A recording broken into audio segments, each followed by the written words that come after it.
I just uploaded a new video for one of the tunings. It's E flat F, which I'm now calling the F7 tuning. It's just easier to call it with a short label rather than E flat F. It's just much easier to say.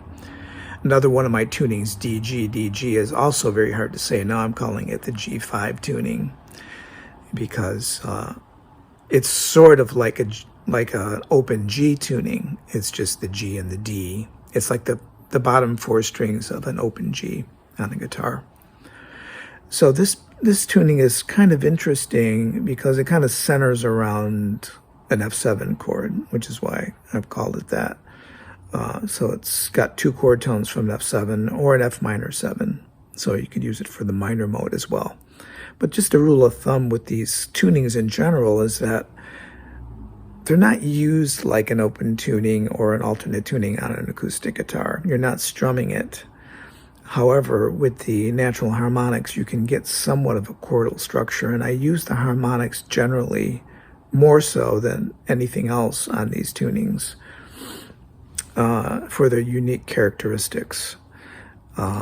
Also, the characteristics of a particular tuning can be in the how it facilitates the fingering of certain intervals, and sometimes the detuning of the strings will make the instrument sound a little different because it slackens the strings and it makes it makes the strings clank more against the fretboard, and I kind of like that sound.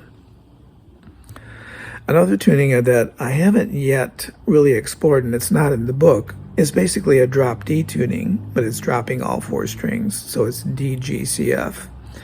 Now, on my Music Man 5-string, I have it detuned, and I've had it detuned for years, and it's tuned A, D, G, C, F. I call it the A bass, or now I'm calling it the yesterday bass, because it relates to Paul McCartney's guitar that he used on Yesterday, which was detuned a step.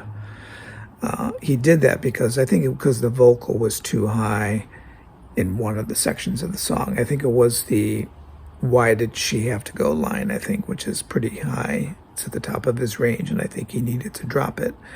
So the piece is in concert F, and he's fingering it in G. How it works with these tunings, if you tune down the whole instrument, it becomes a transposing instrument. So it sounds down a whole step. So when you play, you have to play it up a step if you want to be in concert key with everybody else. So if you're playing with a keyboard player, if they're playing in concert E minor, you have to be playing in F sharp minor. So it sounds down to where they're at.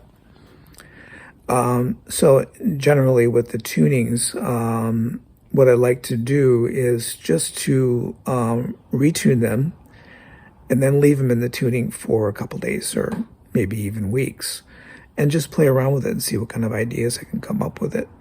By and large, the whole point of the alternate tunings is to open up new possibilities under your fingers that you wouldn't normally have. So I use kind of the same shapes and see what's there, especially with the harmonics or the combination of harmonics and fretted notes. On some other videos, I was experimenting with playing the fretted lines up on the G string and then using the harmonics below it. That's a nice way to do it too, because you can be more melodic and you're not focused around the low notes.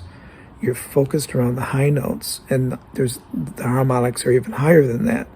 So it becomes a little bit more piano-like, and I like that technique as well. It's a little bit of an inversion of what the hand is doing, because generally what we do with guitars and basses is that the low strings are on the bottom and our hand is kind of oriented that way. But when you shift it and you're playing maybe the bass line or a melody on the top, it gives your hand a different way to reach other notes below it. So it's an interesting way to approach the instrument from an alternate tuning standpoint, but you can do that in standard tuning as well. So I hope you enjoy this. I mean, it's definitely experimental. And like I said before many times, it's primarily for compositional purposes, although you can use it in performance purposes. But it can get a little bit confusing. I mean, especially if you forget what tuning you're in. And you have to mentally remap where things are at. And it tends to put me back in pattern playing mode, which is how I used to play before I learned the neck. Which is one of the interesting things about alternate tunings, is that it remaps the fingerboard. So you're not going back to your typical patterns. It'll break you out of your patterns. And then once you've been playing it for a while, you can learn the fingerboard. Like, I think I know the fingerboard pretty well with the G5 tuning, because only 2 strings have been changed. The top 2 strings are the same, and the bottom 2 strings just duplicate it. And, you know, the octaves are just fingered as a minor 7th. And then you can get some interesting droney kind of things with it as well. So it's a pretty cool tuning. Now you can also use a capo with it, and I've done that on a couple videos, usually up to the 2nd fret, but I think I've used the capo up on the 7th fret, especially in the G5 tuning, and that's pretty cool too. So you can experiment with the capo. So anyway, enjoy the F7 tuning.